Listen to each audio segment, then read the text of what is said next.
This episode is brought to you in collaboration with Activ8 Sports Therapy in Hyde. Chelsea at Activ8 Sports Therapy is an expert sports therapist and rehabilitation specialist who runs the clinic. They provide everything from injury assessment and treatment to strength and conditioning advice. Whether you're dealing with a niggle or working towards a spring marathon, get in touch over at Activ8 Sports Therapy. Welcome to episode 127 of the Local Runners podcast by runners for runners. We are your hosts. I'm Katie Kay. I'm Dave Norman. I'm Callum Parkinson. And I'm Sean Warburton. So the episode sponsor is Activ8. So we've all used today, in fact, haven't we? Funnily enough, we've all been down for our physio needs to be put back together, which is more often than not these days. And she also does marathon block offers. So she's speaking to us today. Actually, it's really busy at the moment because everyone's obviously building the mileage going into the marathon season. She's also got a lot of people. Everyone's into fitness now, aren't they? So a lot of people doing like high rocks. Yeah, she's been busy with high rocks, hasn't she? Yeah. Yeah, and she's moved to a nice new facility, Lovely, hasn't she? Yeah, miles better, isn't it? Really nice, yeah. So it's called, is it Hyde Park House? Yeah, Hyde Park House, yeah. Hyde Park House, and it's Newton. Kind of in top of Newton, isn't it? She's got someone else working for her as well, hasn't she? Yeah. Is it Kareen? Kareen, yeah.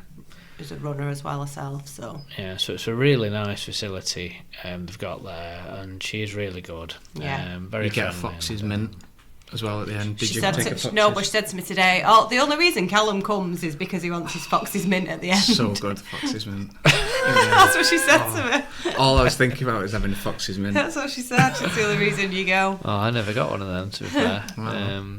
But she's doing, going to do a giveaway as well, and she's part of the episode. Yep. So keep an eye out on the socials, and we will do a giveaway. But yeah, she's good, highly recommended. Yeah, I've used her for all my block, so I booked 5 appointments all the way through, 3 weeks apart, all the way through my marathon block. So I've got one on the week of the marathon. So yeah, it's worked really well.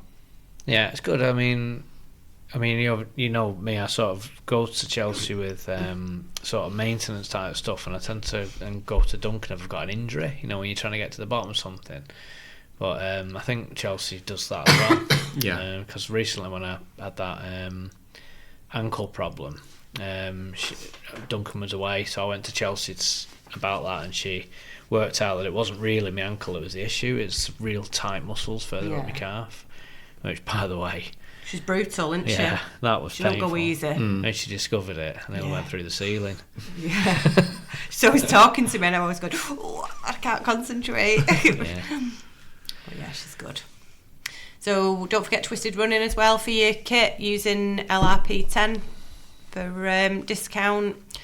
We've seen our ambassadors wearing the kit out and about, and other people. Shout out to Robin, did Wilmslow half yesterday in his old school podcast vest. That was good to see. And when I was driving home before, I thought, that's a podcast vest. Who's that? It was Craig Hurst. Mm-hmm. So nice to see people out and about around the streets. We're all about that, aren't we? So yeah, get on to Twisted Running and keep spreading the word. So don't forget to support local club races. We had a message from the organiser of the Halifax Urban Trail Race, and they've given us 2 places, and our ambassadors have taken them places up, which I think it's Cara and James that have taken that. So it's on Monday the 6th of April. So they said it's an urban trail race, so they go inside buildings like the Town Hall and the Minster, which is popular format in France. So they thought that they'd bring it over. They're trying to raise as much money as they can for Overgate Hospice, who are local, and they're nearly sold out. But hopefully they get people looking on it and wanting to come next year. So if you want to jump on that, just search for Halifax Urban Trail on sientries.co.uk. And if any club wants to get us to give the race a shout out, please just let us know on socials. We also had an email this week from Steve Bedder from Glossop, and he's designed a website called Racerli. I had a quick look at it today, and it's actually really good. You sign up, so it's a free platform for runners and running clubs that Steve built after joining Glossopdale Harriers, because he found it really hard to find races and keep track of what races is signed up to. So Racerli is more than just a list of races, so members get their own My Races page, can track what races they've entered, what's on the watch list, spot any clashes, and then add private notes and tags about the races. And there's a My Club page as well. So I signed up today, had a look at it. I added the Black Knight charge into it, so if you're a race organiser you can add stuff into there. And then I added in the Manchester Marathon, because that's the only race I've got booked at the moment, but just thought I'd have a quick play with it, and I thought it was really good. So it's racerli.com, so it's really good. Talking of races, Bellevue Racers have their summer trail race now open. So it's the Mad Hatters Trail Race, a 5-mile undulating race over a 2-lap course in Reddishvale Country Park. It's going to be held this year on the 6th of May, 7:30pm start, and this is a popular race, this one, so you need to get booked on this one ASAP if you want to do it. Entries are via bucketzone.com. And while you're there, you can enter the Black Knight Charge, which is held on Wednesday the 22nd of July this year. And while we're on that, Millbrook Monster is entries are open as well. Yeah. Just to mention that, Dovestone Diamond as well. And the Sizzlers as well, I'm sure. The Sizzlers are on, yeah. Sizzlers are open, yeah. So there's lots of races open up for entry now. All those like summer races are coming out, aren't they? Great to get Dovestone Diamond back. Yeah. Didn't have that a year Yeah, off. that wasn't on last year. No one on, was it? Because that fallen tree, yeah. Yeah, and then Millbrook Monster, you've got Crazy Legs doing the timing for that, so they're working with Hyde Striders. Yeah. Hyde Village It's all Striders. Royton Trails open as well. Is so, it? Yeah, so I think they're coming thick and fast these races. Well, we're getting into the start of the spring now, aren't we? And the way races are selling out at the moment. So make sure you book on and don't ask the week of the race. Yeah. And definitely don't turn up if you've not entered. So, race reviews are sponsored by Precision Fuel and Hydration.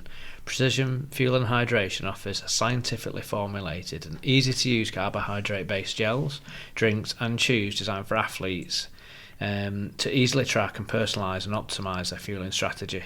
The products are vegan, free from artificial ingredients, and feature a 2-to-1 glucose to fructose ratio for faster energy absorption and improved performance. Have we got a code for these yet? Not yet, no. We will have a discount code. Yeah. Just put that out there. So, Cheshire Half. I've not actually got the Cheshire Half. Well, you're doing the Cheshire Half Yeah. on the fly. So, do you want to? I'll tell you what, Katie. You Shall go I? to Wilmslow. I'll head to Wilmslow. So Yeah. Wilmslow Half took place on Sunday the 22nd of March. The men's results: in first place we've got Lawrence McCaw from Morpeth Harriers and AC, 1:04.44. Second place Joshua Griffiths, Swansea Harriers, 1:05.04. And in third place Chris Perry, Vale Royal AC, in 1:05.28. And in the women's race we had Stephanie Pennycook from Leeds City Athletic Club in 1:13.21. We had Heather Townsend from Leeds City Athletic Club in 1:13.34. And in third place Laura Hesketh of Clayton Lemoore's Harriers in 1:13.43. That's quite close, that, isn't it? For them. Oh, it is for them really three. close, Really then, isn't close, it? Yeah. So a few shouts have just pulled out. There was loads of local people, obviously, so there was just a few more of the vets that kind of just stood out as I went through the results. But apologies if you're not in this list, because we'd be here all night. But Tom McMahon, East Cheshire Harriers, 1:22.33, his third PB in 4 weeks, so can't not give him a shout. Well done to Tom. And he said Callum dragged him around. So well done, Cal. I just want to say to Tom, I was talking to Tom beforehand, and we were talking about how his PBs have gone. So he PB'd at Tameside 5K a week before he PB'd at Trafford, and he said that he feels that he didn't miss a cross-country race, and he feels that he's done all cross-country and he's come into the spring races and he's just been able to hit them hard. And he actually said when we got to about 12k, he went, "This is my longest run of the year." Yeah. And then he goes and PBs in the half. So Yes. really good from Tom. Yeah, I saw him at the start, and when I was surprised he was doing the half, because he doesn't run that far, does he? But He's in good yeah, shape this he year. is. Yeah. Yeah. Mark Matthews, East Cheshire Harriers, 1:12.34. Gareth Raven of Salford, 1:14. He was the second vet 50. Mark Collier of Salford, 1:16.46.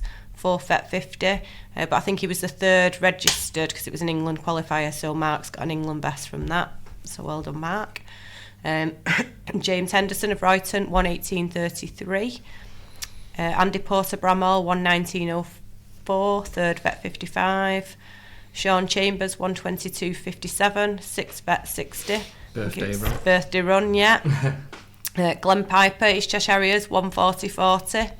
Jess Piasecki, Stockport, 6th place, 1:16.18. Said she had a bad run, so not a bad time for a bad run, that is it. Rachel Rojsvenskaya had a great run, 11th place overall, 4th vet 35 in 1:19.38. She's flying at the moment. She's flying, isn't she? Yeah, PB. She's in the middle of a marathon block. PB, that, yeah. What marathon is she doing? She's doing London. She's on Project 3, isn't she? Oh, yeah. Yeah, because that's what she had her fast hours on. She said they were amazing. Yeah. Sarah Barron from Bramall, I think that was another PB, 1:23.13. Just shows the quality there. She's 5th vet 40 with that. So, and then Amy Wires as well of Chorlton, 1:23.48, 6th vet 40. Nicola Rees, Wilmslow, 1:25.36. Sam Jones, Bramall, 1:27.09.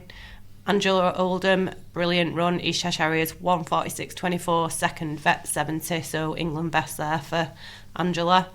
Annie Hirsch, another regular we've mentioned, Bellevue, 1:48.24, she was 3rd vet 70. Belinda Brennan, 1:27.59, she was 5th vet 45. She struggled, Belinda. I passed her at the end and had a chat to her and she got pins and needles in her leg, so yeah, it was a bit not nice to see her struggling, but she soldiered on. Victoria Sowcroft, got to give a shout out to her. She has been messaging me. She listens to the pod all the time, but I've never actually met her, but I met her at the end of the race, but she loves the pod.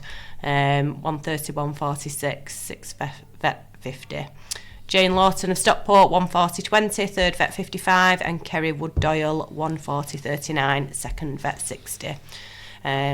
So yeah, as I said, it was an England qualifier as well, so quite a few people there qualified for England best, so well done everyone. So you mentioned there about Angela Oldham. Yeah. So she's actually got a quicker time than the first vet 70 on the list, and that's going by gun time rather than chip time, which is...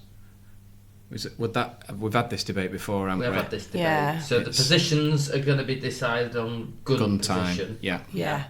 But yeah, it is possible to have a faster chip time. Yeah. So she started. She was 20 seconds quicker. Yeah. I mean, it's a busy start, Wilmslow. So it is one of the races especially where with it could happen. two races in one as well, isn't it?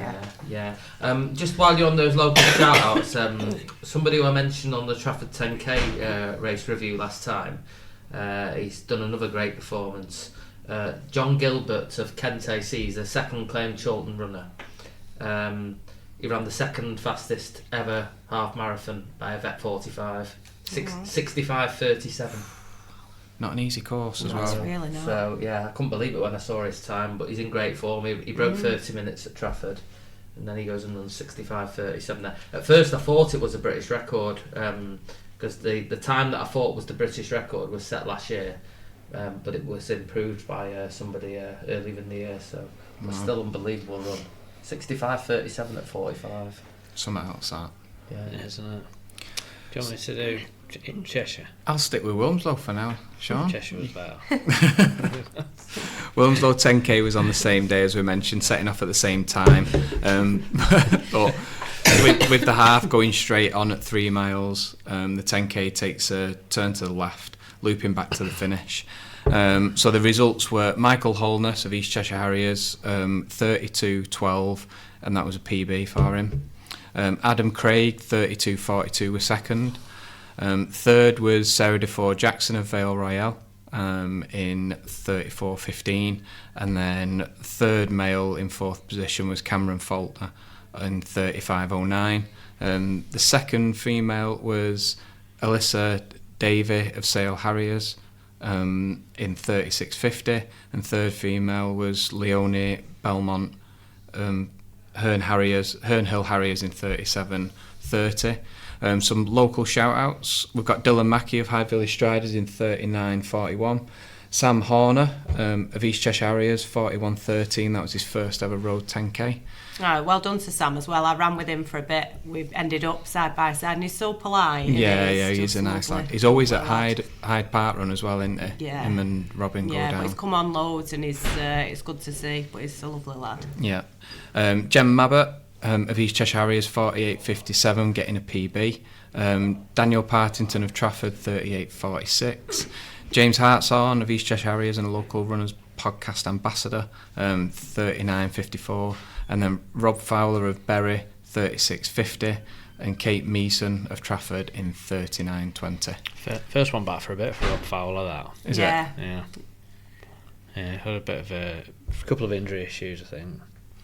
Good to see him back. Do you want to have a stab at it, Sean, or do you want me to do Pulford? Well, I'm gonna. But it's in my usual style, all up here. So the Cheshire Spring Half Marathon by Run Through was on the 15th of March. It's a new race, but it uses a lot of the similar roads that the Cheshire Half uses, the other one that you will have done. It was a pretty good setup, to be honest with you. As Run Through events are, they're quite expensive to enter, aren't they? But you do get a pretty nice setup there. But conditions on the day were quite windy and wet.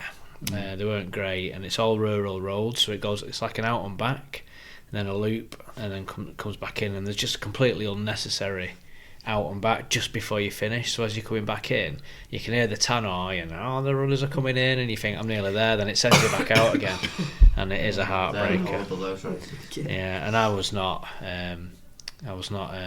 ready for doing that at all. So I'll go through the men's results, and I don't have clubs on there, unfortunately, because I'm looking. I might be able to help you on the clubs. Here we go, Dave. Then so James Wizard. I can't help you on that. No, that's a 1:10:33, and I have to say that's a really good time on that course that day. And then quite closely followed by Harry Powell. Now Harry's unattached, but he's a friend of mine. He's a high roxer, so that's a really impressive run for someone who specialises in high rocks. With a 1:10:41, I take it all back. Yeah. Martin Lucas, 11 June runners. 1:10:53. Yeah. So that's quite a close race, isn't it, in the men's there? And then in the women's race, Louisa Candioli, 1:18:53. Yeah, she's just joined Vale Royal actually from Cheshire Dragons. Yeah, I think the Vest got her first outing yesterday. Yeah. Sinead Taylor, 1:22:28. I'm not sure on the club, but we know this one. We know this name. The third place the athlete runs for. Previous guest as well. Yeah. Katie Reynolds, 1:23:48. Some good running there. There was a few local runners, but I've not done local shouts. Not done your own work, have you, Sean? I can give a couple of shouts. I know Mark Balsey was there. Yeah. Matt Cooper was also there. He finished about 1:12 from memory. Yeah, brilliant. Yeah, and that was a good run from him. I was hoping he was going to come back and pace me because he said he wasn't feeling great, but he didn't. He just disappeared. Okay, so I've got the Pulford 10k to report on, which took place on Sunday the 22nd of March. So this is a really fast race on a fast triangular shaped loop. I think it was a loop that was discovered in lockdown. They tried to find a fast loop that could be used for an elite marathon race as we came out of lockdown, and it worked really well. It's a 3.3 mile loop. It's a cracking loop. I've been down there to do a session on it. It's known as the Pulford Triangle. So it's a couple of loops of that course for the 10k, and with it being such a fast loop, athletes do travel from all over the country in search of fast times.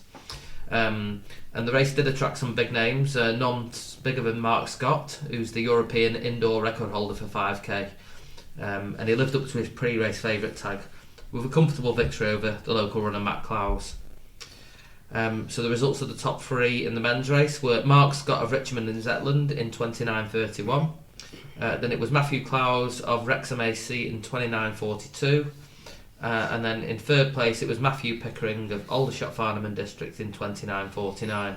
Let's see, is that Matt Clowes back under 30 minutes though, after 2 years out? It's incredible. Yeah, he's such a good racer as well. Really, really good racer. So moving on now to the women's race, and Liverpool Harrier Jade Morgan. This is quite a good story. I was reading it on her Instagram earlier.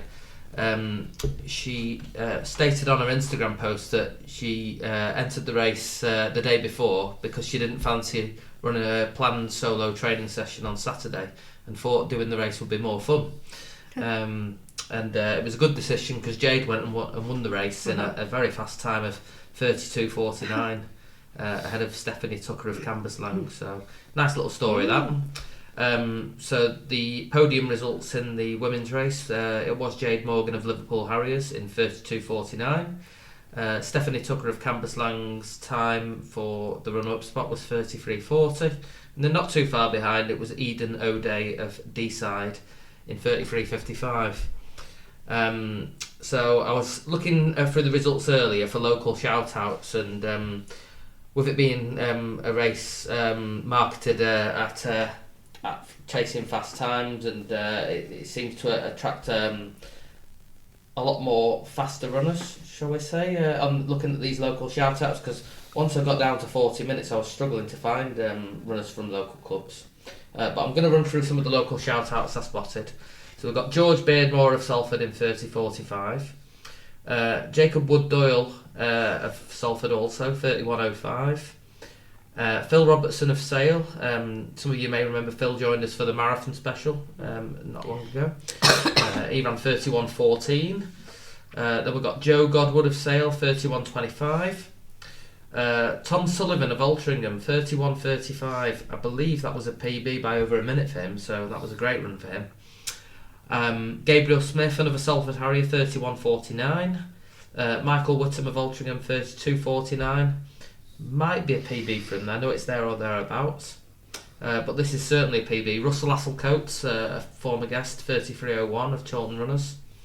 Then we've got Kevin Waterhouse of Salford returning to form with 33.20. Kevin's a vet 40.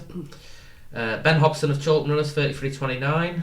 Paddy Cusack of Salford, 33.45. We've got Sam Pendrell of Sale, 33.49. Karma Banda of Radcliffe in 34.19. Connor Walsh of Alderman Royton, 34.49. Salford. I think he was down as Oldham in the results. He may have entered it when he was still with Oldham, but he is Salford now, Connor. Hannah Brown of Sale, 36.10. Dale Dwyer of Salford Mets, 36.39. Darren Smith, Hyde Village Strider, signing off for his holiday with a 37.02. Daniel Granger of Middleton, 37.03. Alex Stones of Hyde Village Striders in 38.43. And Sam Johnson of Stockport in 42.44. So there's a couple of individual races and shout-outs that we feel need a good shout, a good warrant to be mentioned. So the first one was the Heaton Park Ultra Loop. So Josh Walton, who I've trained with for a few years now, he came second. He ran 84 kilometres in 7 hours 32 minutes and 56 seconds.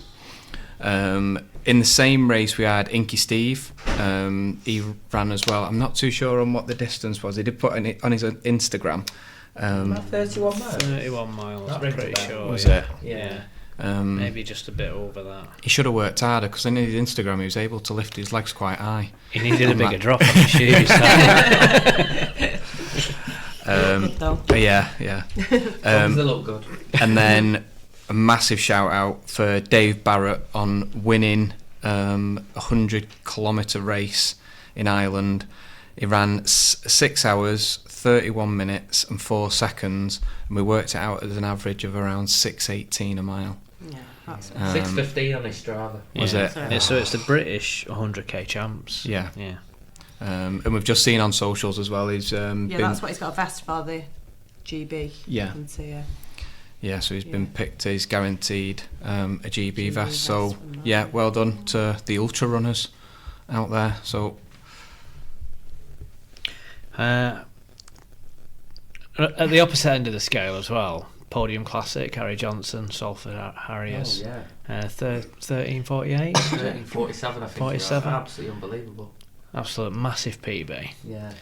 I don't know if you watched the live stream of that event. It's what we want Tameside to be like, really. It's like the course is actually the same. It looks the same, but it's just the investment behind it and the standard of athletes they've got there. But that's a massive PB for him. Because that was his first time under 14 minutes, but he's well under. Well under, yeah. Great run. And he went with the front group as well, which was some group. I can't remember how many athletes were under 14 minutes, but it was maybe 15 athletes under 14 minutes. Dave, didn't you want to give a shout to one? Didn't the young lad who won the team side 5k? Didn't you say that he did something? Yeah. So you may remember from the last episode, young runner Arthur Grenfell of Settle Harriers. He ran in the first race, was way in front of everybody else, and I think he just missed breaking 18 minutes. He ran 18:02. Yeah.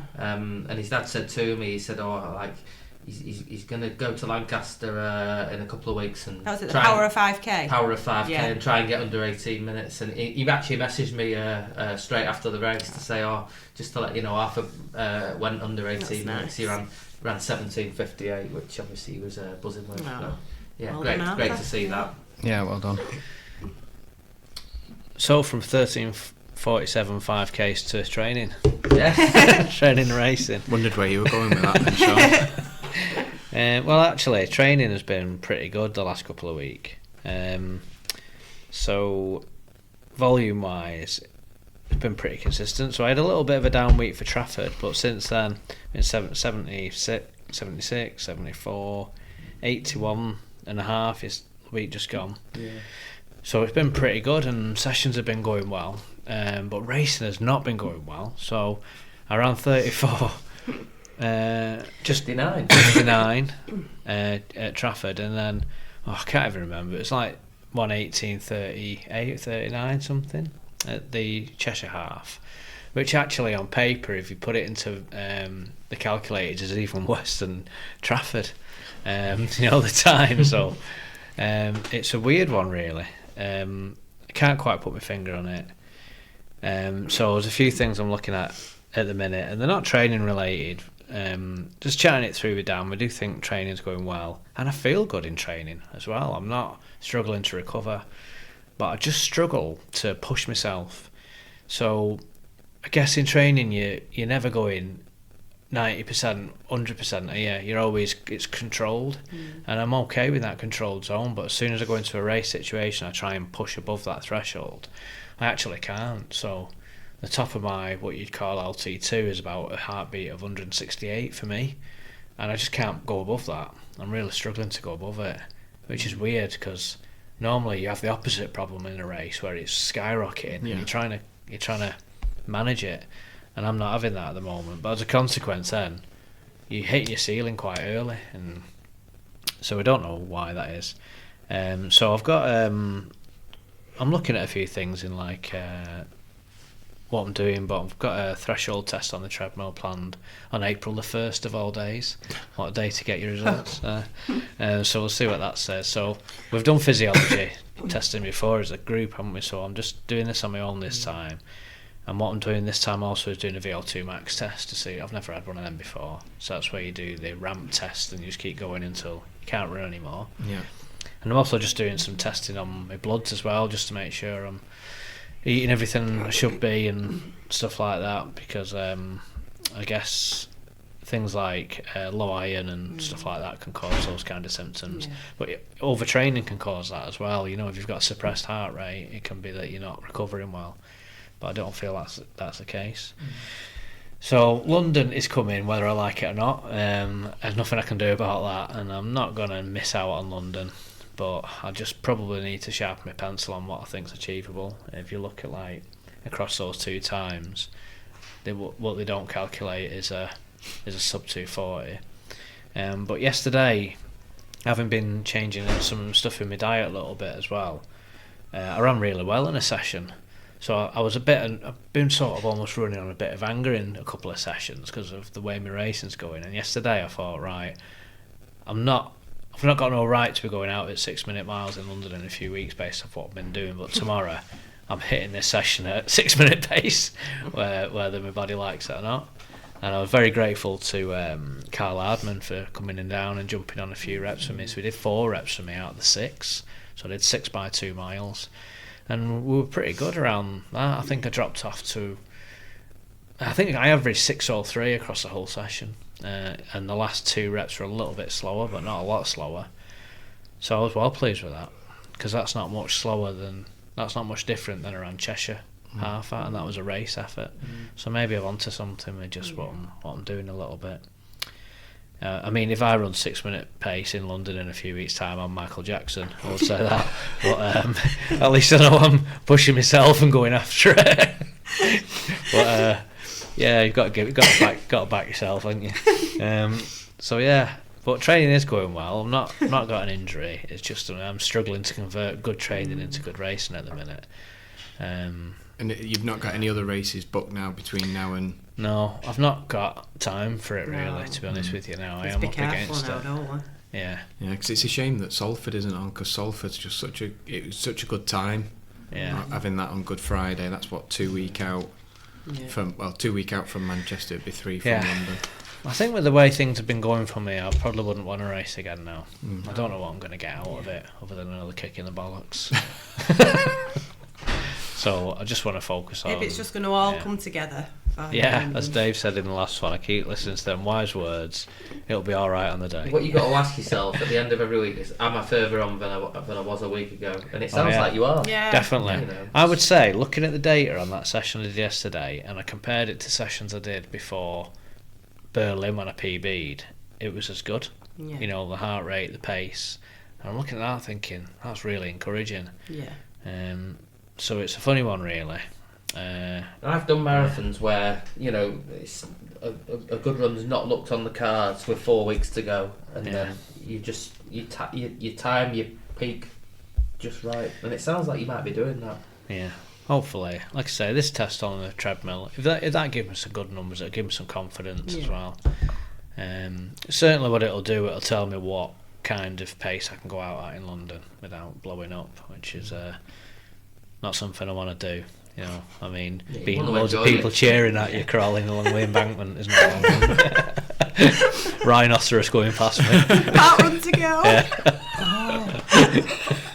Yeah, we'll want that. So we'll see.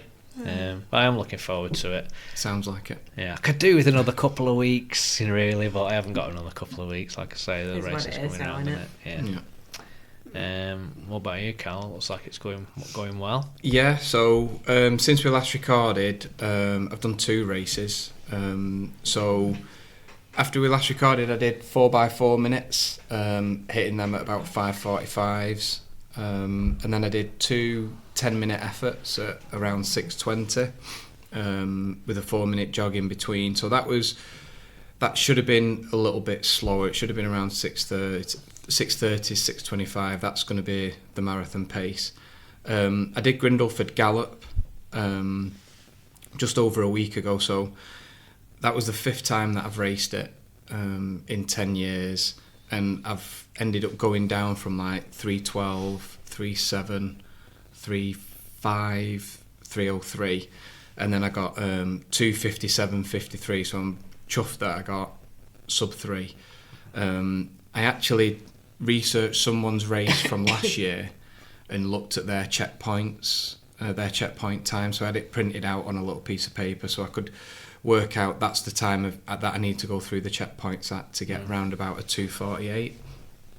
I was about 30 seconds off from the first checkpoint, so I thought that's fine, and then second checkpoint I was about a minute, so it got to about 2 minutes out by the checkpoint 5, and that was just before the last big climb, and the last big climb's about a mile long, and you get up to the top and then you go over the top, and then it's just undulating all the way through, and then it's I would say a rapid downhill, but I was far from rapid. I was 7th at that point, and then I finished 12th. I just had loads of people just flying past me, but the last 5 miles I think I averaged about 10 minute mile in. I just really struggled to get my legs going, but then at the end I'd finished 12th, but a load of people got disqualified for not having the right kit. So really? There was a guy that flew past me. He just had vest, shorts and Adi Pro 4s on, and it said that he needed to have a full FRA kit. Yeah. So as soon as he checked in, the race organiser just went, "What's his number? He's disqualified." So I was 11th. Yeah. Nice. So I'm really chuffed with that. It was a perfect day for it as well. there's a few local runners there. So we had Jane Lawton was there, Janet Grint, Nicola Pickford was there with a few runners. I think they were running in a group of 4. And Grindleford Gallop, they actually tried something new this year where they had waves where people could set off any time from 8 o'clock. And what they did was they said if you were running around about 6 hours plus, set off at 8 o'clock. And then every half an hour down was like an extra hour. So just to make sure that the checkpoints were open in time. So then I was warming, I walked to the start, and the start's on a massive field, and then you head into the woods after about 200 metres. And as I was heading to the field, I saw Leo and Sarah. Oh, so you didn't travel together then? No, we didn't.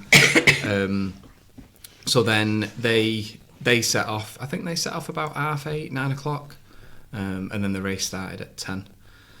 Anyone that hasn't done it before, have a look online. It is such a good race. It's probably one of my favourite races once I've finished it.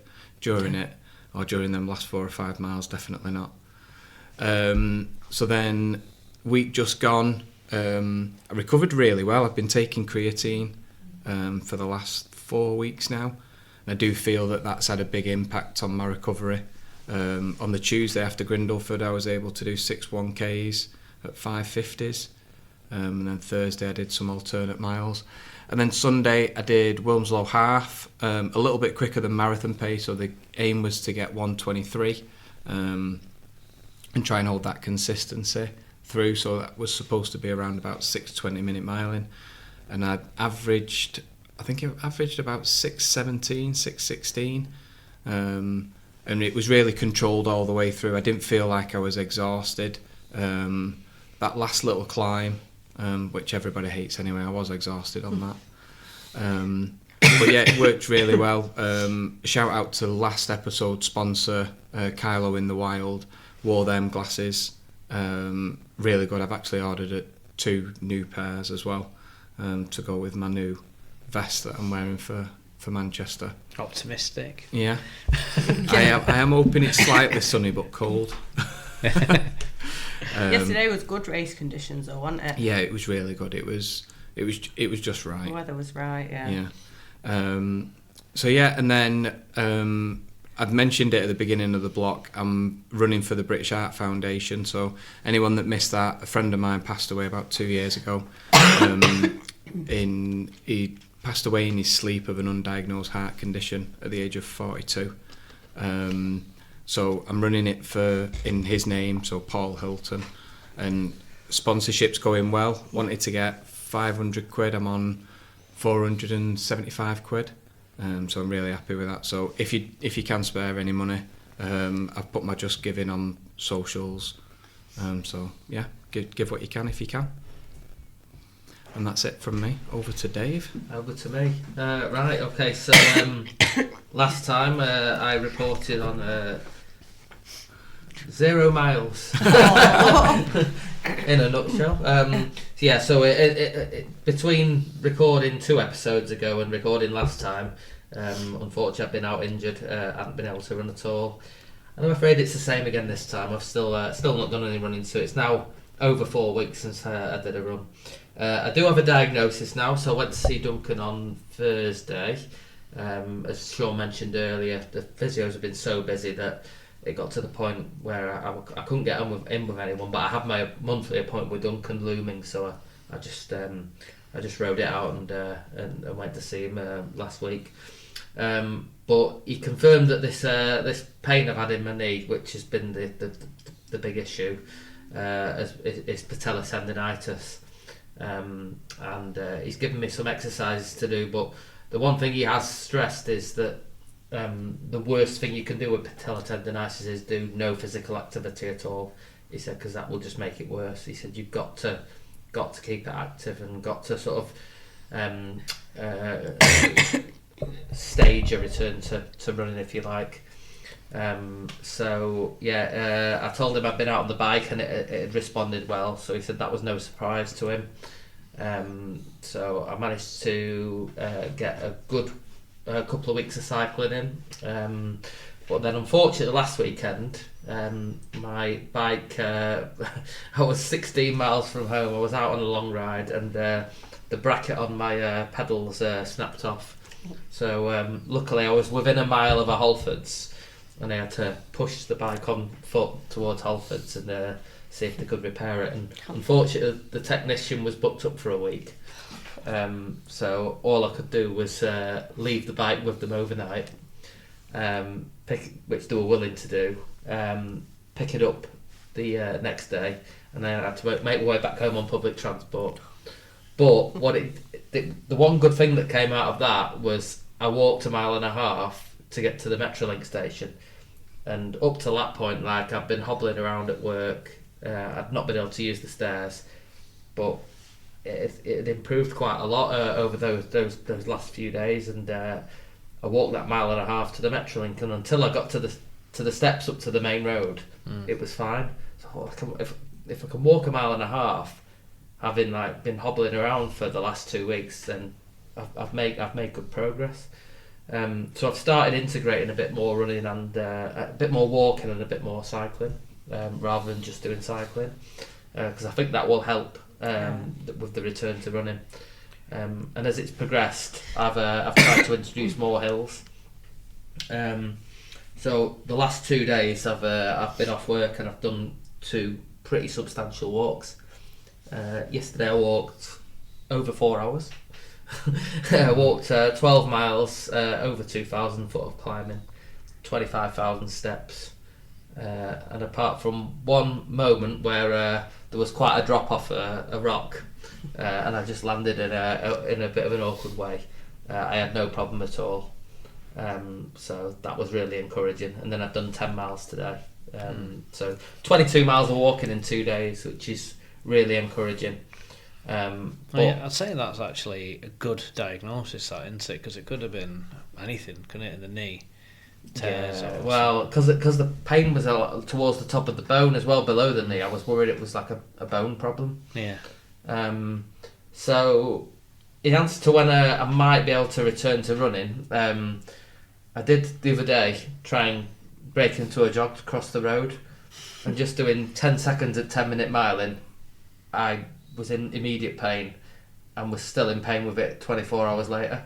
So there's clearly something with the motion of running, whether it be the impact or me having to the actual motion of running is causing it to trigger it. So I think in terms of when I might return to running, Duncan doesn't think I'll be too far away.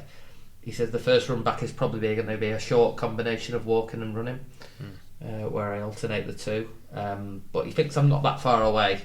I just need to get the body strong enough to be able to handle load. Because he said at the moment what's happened is I was managing that tendon injury, and I broke the news to him that in order to manage that tendon injury over the winter, I'd started running in plated training shoes a lot more, so carbon plated mileage shoes. And he says what's happened there is they've taken a bit of the load off the tendon, but they've been doing a lot of work for you, so all that's happened is you've got even weaker by using plated shoes too much. So yeah, he said to get back running again, you need to get everything stronger, and when you're back running you need to avoid using plated shoes, because all it does is it just weakens everything. So what strength are you doing then? Is it quad, calf, or? It's a lot of squats. The main exercise given me to do, which it sounds so easy, but I find it really difficult to do, and I've had to adjust my position to be able to do it. So basically, you go into a seated position with your back against the wall, and then you've got to lift one leg off the ground at a time. And it sounds easy, but it's really hard. Everything Duncan gives you sounds easy, and then when he gives it, it's really hard. So he's allowed me to bring my bum a little bit further up the wall, so I'm not exactly at a right angle, and then it becomes a little bit easier. But he said, you need to progress to the point where you can do it, and then he said the next stage from that will be able to do it with some weights. And then do you have to do that before you can run? So do it in a certain position before you run, or can you? Pretty much, he said. Yeah, he said if you can't do that exercise, you're just going to break down again. So, but at least I've got a diagnosis now, and it's been nice getting out and doing these walks and these rides. I've enjoyed that because it's a lot less impact on the body. Yeah. especially when the weather's good. It's been nice. But yeah, I think it's a bit more of a positive update than last time. But yeah, Duncan said in terms of racing, he said, think about the second half of the year really. He said, get yourself back running, rebuild the strength, and then maybe think about some park runs, maybe second half of the summer. Yeah. Good though. I mean, Strava looks weird, doesn't it, without Dave Norman? Yeah, even weirder with the bike ride. I think it was Carl Hardman who said to me today, God, I knew there must be something wrong with you when I see you out on the bike. You're never on the bike. Katie, how are you going? Yeah, good. So usual training for the past 2 weeks, still doing about 60 miles a week. Decided to stick at that and not go any higher really. I think that's probably sensible for me. But last Sunday did a 22-mile progression run, a James Moles marathon special session. So I did 6 miles at 8-minute miles, 6 miles at 7:45, 5 miles at 7:30 and 5 miles at 7:10. But I went quicker than those miles. But I was just on Park Road, did it on my own. You went much quicker. I remember looking at I know, that. it's hard. Yeah. I did get carried away because, especially at the end, I went quicker at the end because... What were you doing at the end? Well, I should have been doing 5 miles at 7:10, but I was doing like 6:35. But only for the last 22, few miles. but at 22 miles. Yeah. But I can't PB do shame. 3:10. But I'd put the fast hours on, so those early miles... Yeah. I were just like plodding along, and I wanted to see what they felt like to run quicker, so I did the last 2 miles and I felt alright. Yeah, but you're going to wear the fast stars on race day, aren't you? I don't know yet, that's the thing.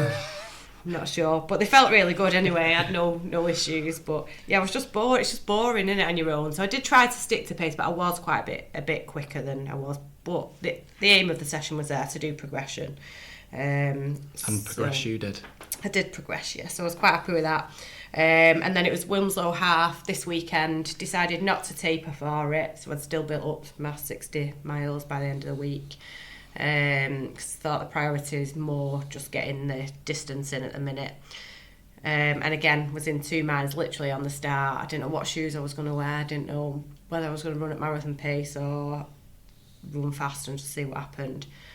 Anyway, after lots of umming and ahhing and discussing shoes with everyone that kept coming over to my car, I decided to go for the Puma DV8 Nitro Elite 4s this time, which are still a carbon, but not as aggressive as the Puma Fast R's. Anyway, they were a great choice because they're really light, dead comfy, but I'm not sure that they are as fast as the Fast R's. But I'm not saying I would have ran any quicker because I felt tired at Wilmslow, and like everyone else said, I felt alright really to about mile 8, and then I did. How do the calves feel in the fast R's? Absolutely fine. That's what I was worried about, because people do say they can be quite aggressive.